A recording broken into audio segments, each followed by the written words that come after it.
So you're looking at this option because you might be interested in being a fictional writer for American History Magazine.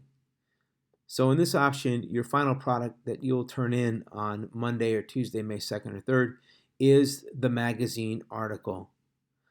So one of the most important things, or the most important things you'll need for this option is you'll need your journal, which you'll make a copy of it and you'll have it on your computer. And I will give you a copy of an article from National Geographic magazine. It just came out about a year ago about the Magellan voyage to try to circumnavigate the globe. Okay, it's a great story. And Magellan, who's sailing about 30 years after Columbus, he's making the same kind of mistake Columbus does, in that they both think it's a smaller world still at that time. And it ends up being, of course, a really huge world. And only one of the 5 ships that Magellan left with, and all those hundreds of men, only one of them returns with, I think, about 19 guys or something like that. It was had high casualty rate. Even Magellan himself was killed in an area we now call the Philippines when he got involved in a local situation with native people there. So he really shouldn't even get credit for it.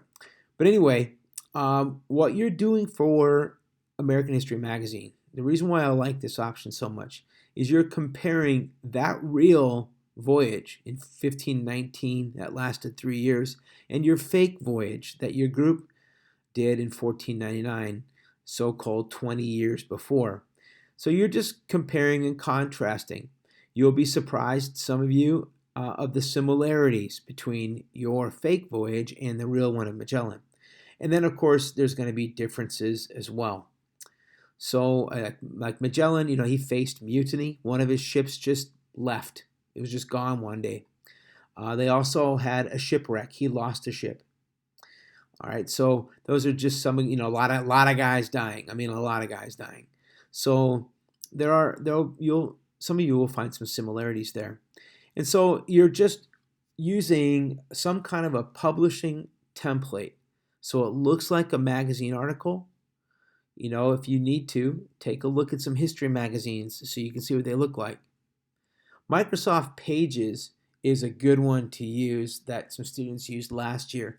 There are other publishing like templates out there or software out there that you're welcome to look at, but it's important you take a look at this.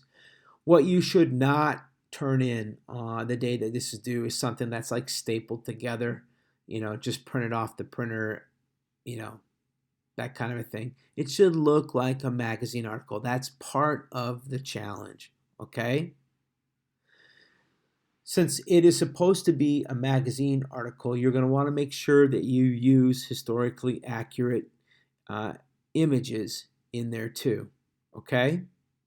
You should also, at the very end of the article, include the your fake article, like your journal, okay, the fake one. No, that doesn't mean you have to do what people are doing in option 1. You might just make one page. It might be a picture, like maybe somebody's taken like a picture of this ancient journal or one of its pages. Or you can just type it up and include it at the end for the readers to see as part of that article. Okay? So let's be clear, it's not the same as option 1. You're not creating a 500-year-old looking document. You can do like one page and say, this is one page from that journal. But I leave that up to you.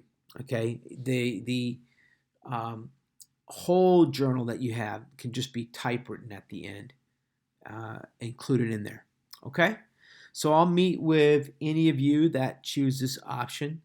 We'll meet during the 50s or during class very soon to see how you're doing. Okay? All right. Good luck.